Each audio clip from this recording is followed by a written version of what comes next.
Hey guys, how's it going? Today I'm going to be talking about the crafting, story, and combat of Stardew Valley and Terraria, and talk about which game does each part better. If you end up liking the video, consider subscribing, leave your thoughts in the comments below, and let's get into it. So the crafting in Terraria works a lot like Minecraft, where you get hundreds of recipes right at the start, and it's up to the player to figure out what they need. This can be really cool for veteran players, but it can be very difficult for new players to figure out what's actually useful, or what they should be working towards to continue progressing in the game. This is why I think Stardew does this a little bit better in the fact that you get like 10 recipes at the start, so it's not too overwhelming, there's just a few things to look through, and then you slowly gain more crafting recipes as you make friends with people or level up in certain skills.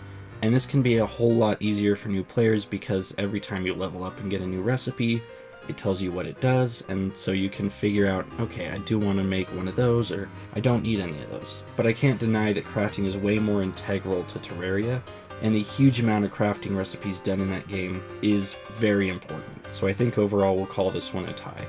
Next we have story. Now the story in Terraria is pretty lacking. You essentially just have a boss rush mode, and that's pretty much it.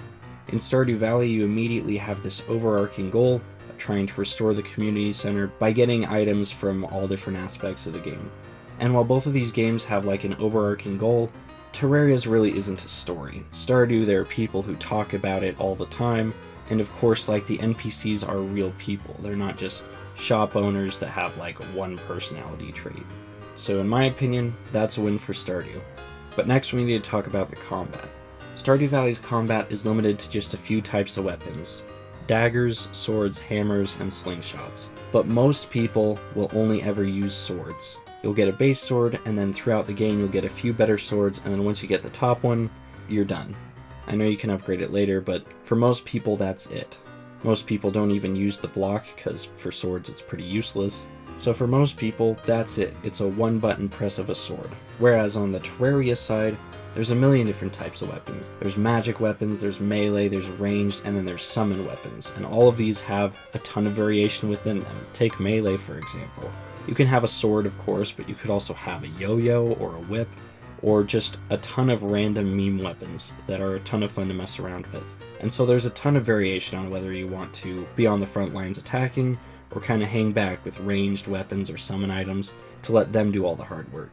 And this variation is incredible and definitely wins the combat for Terraria. But anyways, those are my thoughts on the different systems of the two games. Thank you guys so much for listening. Subscribe if you want to. Be good people, and I hope you have a fantastic day.